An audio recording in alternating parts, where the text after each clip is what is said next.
Bonne journée à tous. Peu après 19h, hier à Bastille, une fillette de 12 ans a été sérieusement blessée au pied au sein du quartier des Capucins par un automobiliste ayant roulé donc justement sur son pied. Ce dernier a pris la fuite et est actuellement recherché par les forces de police.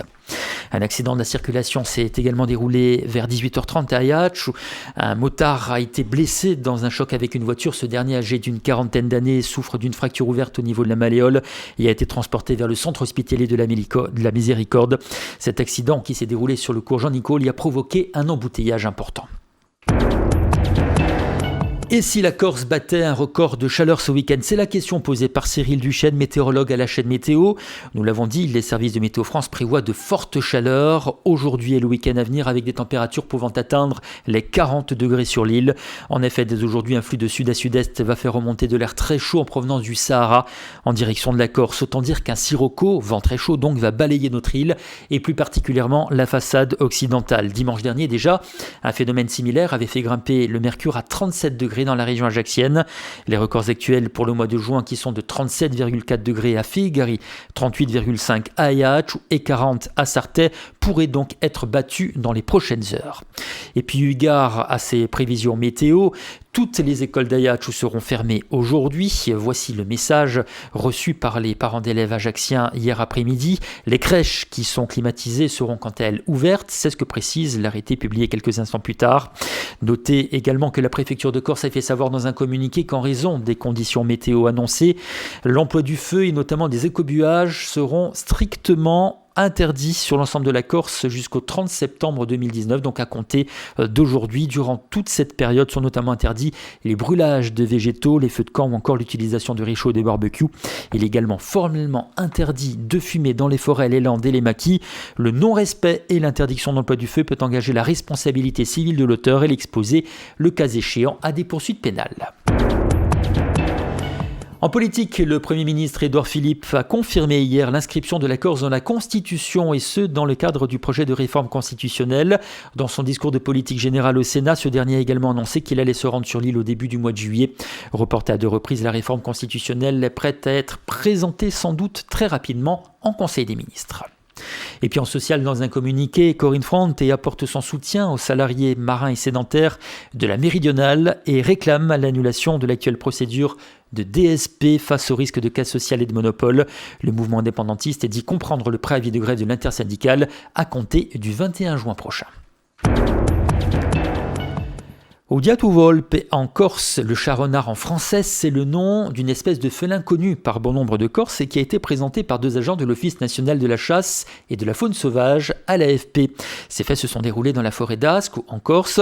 Pour les agents et toujours selon l'AFP, il s'agirait d'une espèce sauvage naturelle qui était connue mais pas recensée car cet animal serait particulièrement discret, sortant surtout la nuit. Cet animal bien connu des Corses, il s'agirait donc d'une découverte extraordinaire selon les agents de l'ONCFS. C'est dans la forêt d'Ascq donc que ces agents ont identifié 16 chats renards. 12 d'entre eux ont été capturés, examinés puis relâchés. Le tout sans aucune violence bien entendu. L'animal mesure 90 cm environ et présente un poil soyeux et surtout très dense qui le préserve des insectes. L'objectif est désormais que le Diatuvolpe soit reconnu et protégé.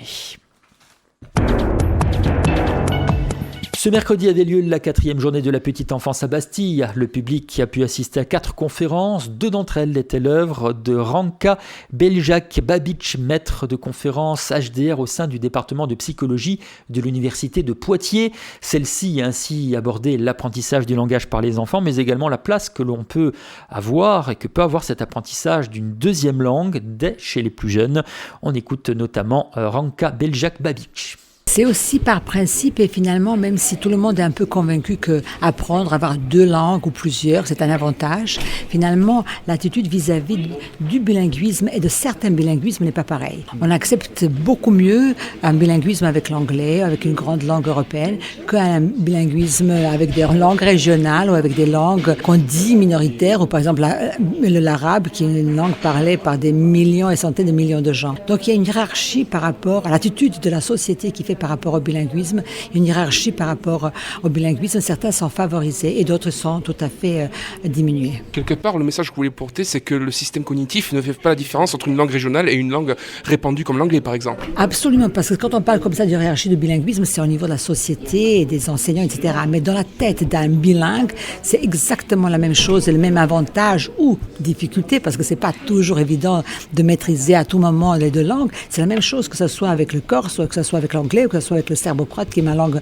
maternelle, qui ne sont pas des langues, quelquefois on dit utiles, ou avec le wolof, alors que pour l'individu, c'est exactement la même chose, et c'est aussi un apport et culturel, et émotionnel, et aussi linguistique. C'est mitigé, c'est pas, je pense, tellement différent, et j'ai discuté aussi avec mes collègues américains, où ils ont aussi développé beaucoup de programmes scolaires par rapport au bilinguisme, parce qu'ils ont une grande communauté hispanophone, et aussi qui viennent de Chine, de gens, d'immigration, où il y a des États, vous savez, comme la Californie, où finalement la première ou la deuxième langue vraiment majeure partout, c'est l'espagnol. Donc ils ont aussi des programmes développés, mais quand même, il y a cette tendance, et mes collègues me disent que c'est pas gagné, qu'il y a toujours cette opposition et cette méfiance vis-à-vis du bilinguisme, dans le sens que pour les enfants, que ça peut être difficile, que ça va confondre, qu'ils vont pas pouvoir s'adapter au pays.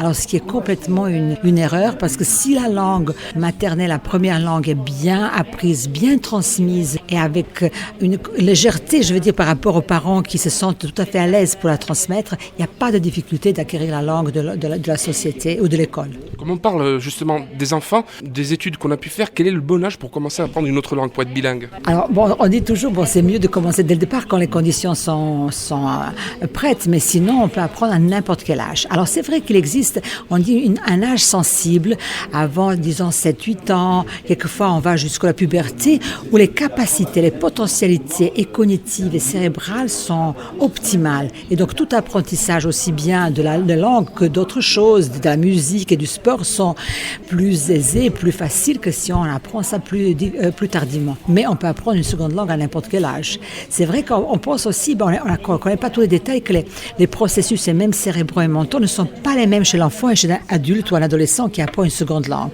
Parce qu'il y a déjà une langue qui est installée, et puis en plus, peut-être, quand on parle de l'apprentissage, de la présence de deux langues dans la petite enfance, on parle de l'acquisition. Parce qu'il n'y a pas d'apprentissage dans le sens explicite. Les parents n'apprennent pas à parler aux enfants, ils parlent avec eux. Et après, on commence à apprendre une seconde langue, et aussi avec des règles, etc. Justement, le contexte familial, est-ce que c'est le contexte le plus propice à apprendre une deuxième langue? De toute façon, dans les familles où il y a deux langues, où il y a une autre langue que celle de la société, c'est l'idéal. Il n'y a pas mieux, parce que je ne sais pas comment on peut faire autrement que de transmettre sa langue, sauf si les pressions de la société font que les parents s'interdisent ou ils sous-estiment leur langue comme une langue intéressante, importante dans l'acquisition, alors que finalement, il n'y a pas de raison, il n'y a pas de langue simple, les langues moins intéressantes pour l'individu.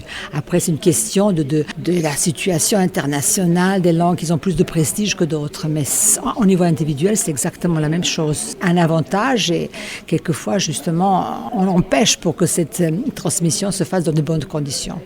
Il s'agissait de Ranka Beljak-Babic. Les deux autres conférences ont été données par Anne-Sophie Rochegude, directrice scientifique de l'Institut Petite Enfance, Boris Cyrulnik. Celle-ci a ciblé le cerveau du bébé ainsi que les secrets de l'apprentissage, et l'on apprend que rire avec bébé peut être utile.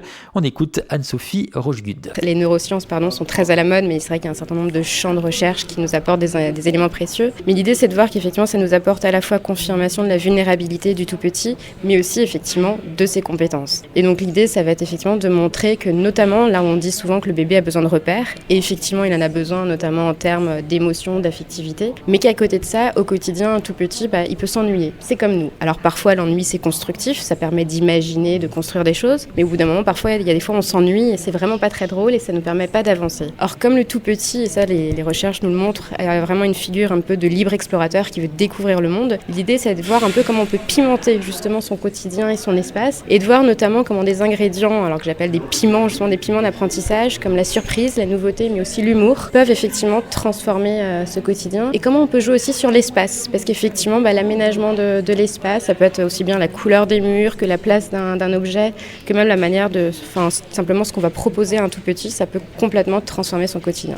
Oui, alors effectivement, il y a un certain nombre de recherches qui sont faites dans le monde entier au niveau des écrans, qui se rejoignent quand même globalement sur le fait que les écrans, c'est pas forcément ce qui va bénéficier au développement de l'enfant, ni même, et y compris à son développement cérébral.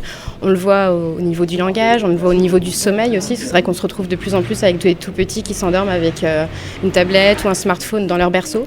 Alors certes, ils n'ont plus besoin de papa ou maman pour s'endormir, mais effectivement, la qualité du sommeil est loin d'être là. Et puis plus généralement au quotidien, c'est vrai qu'on a des enfants qu'on va trouver ultra attentifs. C'est vrai que normalement les tout petits, on se dit qu'ils n'ont pas des grandes capacités d'attention. Et puis c'est vrai que devant ces objets magiques, ils sont tellement stimulés, ultra stimulés, qu'effectivement ils sont captivés et qu'on a l'impression qu'ils sont tout calmes. Mais effectivement, ils sont bloqués dans un monde où il n'y a plus le côté d'interaction. Donc c'est vrai que ça, c'est vraiment quelque chose qui est fondamental. On le sait notamment par la théorie de l'attachement, l'importance que justement les personnes, donc ça peut être les parents, ça peut être des professionnels de la petite enfance, qu'on crée des liens, qu'on appelle des liens d'attachement, qui vont permettre de sécuriser l'enfant et de l'ouvrir au monde.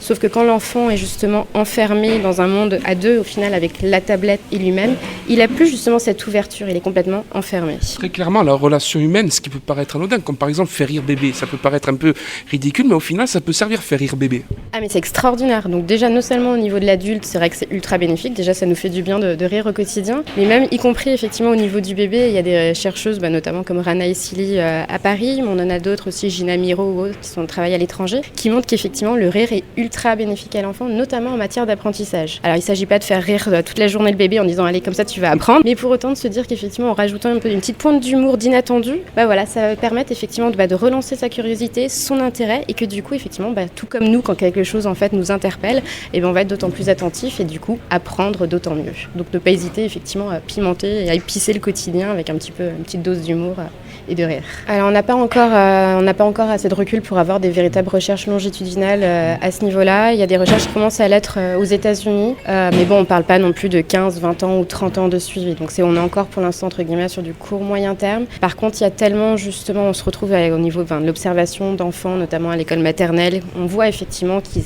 ont un comportement, alors qui n'est pas autistique, mais qu'on assimile parce qu'effectivement ils ont un comportement un petit peu auto-centré. Ils oublient des choses qu'ils savaient faire, notamment au niveau motricité. C'est des enfants qui peuvent plus savoir, par exemple, boutonner un gilet, des choses comme ça qu'ils ont oubliées. Et effectivement, ça, c'est des phénomènes qui appellent effectivement les chercheurs du monde entier à vouloir creuser plus loin. Question qui peut paraître peut-être bête, mais y a-t-il une bonne manière, une manière particulière de parler à un enfant ? Parce que parfois, on peut s'apercevoir que des gens, pensant bien faire, infantilise parfois l'enfant quand il lui parle. Alors ça, il faut savoir qu'effectivement, le parler ultra bébé, c'est vraiment, c'est pas bon pour l'enfant. Alors c'est pas bon pourquoi ? Parce que c'est vrai qu'on l'expose à moins de vocabulaire. Et puis surtout, il a été prouvé, il y a une recherche justement qui a été faite au niveau du temps de traitement du cerveau, qui a démontré que quand on parlait comme ça à un enfant, finalement, son cerveau mettait beaucoup plus de temps à traiter l'information. Donc on a l'impression de faire des phrases ultra courtes, donc qui devraient être plus faciles. Et finalement, c'est beaucoup plus complexe. Donc en fait, on en demande beaucoup plus à l'enfant. Donc ça lui bénéficie en fait sur aucun plan. Donc vraiment, le moins est l'ennemi du bien, même au niveau du langage. La Cible est à la fois une association et une troupe théâtrale qui se produit sur Ayatch ou encadrée par Dalila Miloud, professeure de théâtre et comédienne. Cette troupe est composée d'enfants, d'adolescents et d'adultes qui travaillent toute l'année afin de proposer des spectacles et des pièces de fin d'année. Ce vendredi 14 juin, par exemple, ce seront les élèves de l'atelier Ouborg ou qui seront en représentation. D'autres spectacles sont programmés comme à l'espace Diamant d'Ayatch ou le 25 juin ou au musée Fesch le 3 juillet. Nous avons rencontré Dalila Miloud, comédienne et professeure de théâtre. On l'écoute. La compagnie de théâtre La Cible est une association de loi 1901 où on pratique le théâtre, où on met aussi en place des ateliers par les créateurs, donc Jean-Christophe Mazzogne et moi-même. Et aussi on fait venir des intervenants extérieurs pour pouvoir proposer différentes choses et différentes disciplines artistiques à nos élèves et à ceux qui souhaitent y participer. Alors il y a des ateliers, vous vous adressez aussi bien aux enfants qu'aux adultes. Comment se déroulent ces ateliers et à qui se destinent-ils concrètement ? Alors ce sont des ateliers adultes, donc bien évidemment pour les adultes, amateurs, si s'ils n'ont jamais testé le théâtre ou s'ils ont réellement envie de participer. Ou bien ceux qui ont déjà fait du théâtre, c'est vraiment ouvert à tout le monde. Des enfants aussi, pour le primaire, des pré-ados et aussi une catégorie adolescents où on est vraiment sur un autre travail complètement différent par rapport à ceux des primaires, où là ce sont des enfants très extravertis, pleins d'énergie, et les ados sont plus introvertis. Donc c'est un travail différent qu'on aborde avec ce public différent. On dit que le théâtre souvent permet aux enfants de s'émanciper un petit peu, d'être moins timides, de mieux appréhender la vie d'adulte qui se présente. Est-ce que c'est vrai tout ça? Je pense que oui, vu les élèves et vu comme ils étaient en début d'année et comme ils le sont là en fin d'année, au mois de juin, et ils sont beaucoup plus à l'aise aussi avec leur corps, puisque moi je fais un travail qui est plutôt destiné vers la prise de conscience du corps et de la voix, donc aussi de la posture. Et c'est vrai qu'ils se sentent beaucoup mieux et plus en confiance en fin d'année, et ils arrivent à s'exprimer plus librement. Alors ensuite, il y a ces fameux spectacles. Je suppose que vous travaillez toute l'année pour les monter. Ce sont des pièces finalement? C'est ça, on a monté des pièces avec les différents ateliers, que ce soit les adultes, les enfants ou les ados et les pré-ados. Donc il y a toujours une représentation en fin d'année, et le mois de juin est chargé, c'est vrai. Alors c'est-à-dire, est-ce qu'on peut avoir quelques exemples de ces spectacles à venir? On retrouve les élèves de l'atelier au Borg ce vendredi 14 au Locaux Théâtral. On le retrouve le 25 aussi à l'Espace Diamant. On retrouve aussi les enfants pour un seul spectacle, enfin une seule représentation. 3 spectacles le dimanche 23. Après, on retrouve l'atelier du musée Fesch le 3 juillet en représentation le mercredi 3 juillet à 18h au musée Fesch. Et le carnaval aussi. Là, ce sera un défilé de tableaux vivants avec beaucoup d'expressions autour aussi de Napoléon, parce que c'est Napoléon fait son cinéma. Le samedi 29 à 20h, vous pouvez retrouver les élèves et de la compagnie La Cible. Les enfants et les adultes sont mélangés dans ces spectacles ou chacun a son spectacle? Les adultes ont leur propre spectacle, et tandis que les enfants et les ados, là, ils vont être regroupés sur un seul spectacle le dimanche 23. Seulement, ils ont des pièces différentes. Les enfants jouent Cendrillon, les ados jouent le Cahier magique, et les grands ados, eux, c'est une pièce qui a été écrite spécialement pour eux par un auteur corse qui s'appelle Thierry Paul. Du coup, qui est très représentatif de ce qu'ils sont, et elle s'appelle L'Adominable, celle-ci. C'est les ados. C'est plus facile de travailler avec des adultes, avec des ados ou des enfants? Le travail est très différent. Les enfants, on apprend à les canaliser, à faire preuve de discipline et à être plus à l'écoute. Tandis que les ados, par exemple, eux, il faut vraiment les tirer de ce qu'ils sont, de la vie de tous les jours, plutôt introvertis, un peu mal à l'aise avec leur corps. Là, vraiment, il faut aller chercher, au fond, tout ce qu'ils auraient envie de dire dans la vie de tous les jours, mais qu'ils ne disent pas. Donc, c'est un autre travail différent. Et les adultes, c'est encore un autre travail. Là, les personnalités sont plus claires, plus imposées. La discipline, on est là pour faire du théâtre plutôt en amusement que... Mais bon, il faut toujours de la discipline. En sport, 18 ans de carrière, 13 titres nationaux et 12 saisons en équipe de France. C'est le palmarès de Jean-François Exsiga qui tire officiellement sa révérence dans le monde du volley et du sport corse.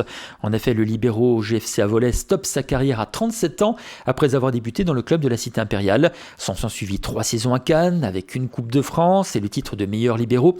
Ensuite, 3 ans en Italie, à Tours et enfin un retour glorieux au Gazélec en 2016. Rappelons-le, Jeff Exsiga était un grand artisan des 3 titres qui constituent les plus belles pages du football ajaxien. Une carrière bien remplie avec notamment de nombreuses sélections en équipe de France, 2 participations notamment au championnat du monde, 7 en Ligue mondiale et enfin 2 en championnat d'Europe. Dans l'avenir, le jeune retraité aura un rôle de conseiller bénévole au sein du club, mais surtout il souhaite s'engager dans le domaine associatif, notamment lié au sport. On écoute ce jeune retraité, Jean-François Exsiga. 18 ans de sport professionnel dans le volley, c'est une page qui se tourne. C'est un arrêt que j'avais donc initialement j'avais prévu en 2020. Donc c'est un arrêt que je fais un an plus tôt. C'est ma décision. C'est une décision très réfléchie. Et voilà, maintenant je vais attaquer une nouvelle vie. Moi j'avais un projet donc avec le club avec l'équipe de cette année qui était amorcé, qui était d'aller en finale du championnat de France. C'est une chose qui a été vraiment presque faite. Malheureusement, on a perdu contre Chaumont. On a fait une saison magnifique avec quand même 12 victoires consécutives, une qualification en Coupe d'Europe et le Dauphin de Tours sur la saison régulière, ce qui n'est pas rien. C'est une saison magnifique avec un groupe extraordinaire. Voilà, donc le projet que m'a proposé le club avec l'entraîneur pour l'année suivante n'était pas mes attentes, voilà, qui était donc le projet avec cette équipe-là. L'équipe donc a été éclatée, il va y avoir un nouveau projet, donc voilà, je reste quand même avec le club en tant que conseiller, je reste proche du club en tant que conseiller pour mon expertise et en cas de difficulté ou de besoin. Des regrets en tant que compétiteur, c'est de ne pas avoir été en finale du championnat, parce que quand même, je me levais le matin pour aller à l'entraînement, c'était dans ma tête, c'était pour amener le club en finale du championnat. Je pense que mon objectif est rempli quand même. Avec le club, j'ai gagné 3 titres en 4 ans. Quand je suis arrivé avec Ajaccio, ça vous montre bien que c'était vraiment pour le projet du club, parce que je savais que le projet allait être de gagner des titres. Je me suis pas trompé sur les projets que je me suis fixé, donc voilà, pour moi c'était le moment de partir, mais la saison reste magnifique, hein. Ça m'est jamais arrivé de faire 12 matchs sans défaite dans toute ma carrière, ça m'est jamais arrivé, donc pour moi c'est une saison extraordinaire. Le seul petit regret, voilà, c'est de ne pas avoir amené le club en finale. Il y a eu aussi ces 12 années en équipe de France. Que retenez-vous de ces 12 années? Ça a été long, hein. 12 années en équipe de France, ce n'est pas rien. Ça a été une expérience inoubliable, hein. J'ai fait 2 championnats du monde, 7 World League, 3 championnats d'Europe avec des médailles. Voilà, j'ai été finaliste de la World League, j'ai fait finaliste du championnat d'Europe en 2009. J'ai rencontré des joueurs extraordinaires. Ça m'a donné une grosse maturité dans le sport de haut niveau aussi. Je suis arrivé par la petite porte, je suis sorti par la grande porte avec l'équipe de France. Voilà, le petit seul regret, c'est que j'ai raté la qualification à Londres en 2012. C'est le seul petit regret que j'ai en équipe de France, mais ça m'a énormément apporté, l'équipe de France. Voilà, c'était grandiose. Déjà, moi ça me plairait énormément de faire une formation de libéraux à Ajaccio, hein, c'est clair, hein. J'aimerais bien que ça soit un Corse qui suive mon chemin, et je pourrais lui indiquer vraiment que le sport de haut niveau, vraiment maintenant, même en mesurant 1m74 au volleyball, on peut arriver à faire une grande carrière. Donc j'espère que ça sera un Corse, ça me plairait. Maintenant, à ce jour, c'est difficile, il faut une structure, il faut un centre de formation, il faut s'en donner les capacités, mais pourquoi pas un jour avoir encore des Corses dans l'équipe. Il s'agissait de Jean-François Exiga. Et puis en football, le Gazélec présentait hier devant la DNCG de la LFP son budget pour la saison à venir en national, puisque pour le moment, le Gazélec n'est pas repêché en Ligue 2, le temps que les appels de Nancy et Sochaux soient examinés. Ainsi, la séance de contrôle de gestion a décidé d'encadrer la masse salariale et indemnité de transfert du Gazélec pour la saison à venir. Le Sporting Club de Bastia a également passé sans encombre l'étape de la DNCG pour sa montée en National 2. Le SCB continue de peaufiner le capital de la SCIC, la société coopérative d'intérêt commun imaginée par les dirigeants du club. Ainsi, après les 600 000 euros investis par les familles Ferrandi et Luigi et les 200 000 euros des socios, une collectivité va franchir le pas comme la structure d'une CSIC le permet. En effet, selon nos informations, lors du prochain conseil municipal, la majorité municipale de la ville de Bastille va soumettre une délibération visant à investir la somme de 100 000 euros dans la CSCIC Sporting Club de Bastille. Ainsi, la ville de Bastille, une fois cette délibération adoptée, sera partie prenante de la vie du club et de ses projets, prenant place dans le collège des collectivités qui bénéficie de 10% des droits de vote, donc de la SCIC, et d'une présence en conseil d'administration, droit immuable, peu importe les sommes investies par d'autres acteurs. On se quitte avec les prévisions météo.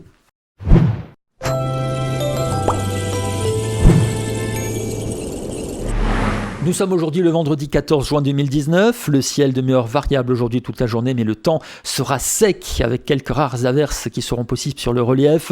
Le vent localement assez fort à fort jusqu'en milieu d'après-midi avec des températures, et c'est l'info de la journée bien évidemment, qui seront très élevées, notamment sur la façade occidentale, puisqu'il fera jusqu'à 38 degrés, peut-être plus du côté du Valink, ou 35 pour Ayach ou pour Calve, Lise, ou là 37 pour Corti. Il fera beaucoup plus frais sur la façade orientale avec 29 degrés pour Bastille, 30 degrés pour Aller, il y a 33 tout de même pour Portivecchio. Voilà ce qu'on peut dire sur l'actu ce matin sur Alta Frequenza. Merci pour votre fidélité, bonne matinata à tutti.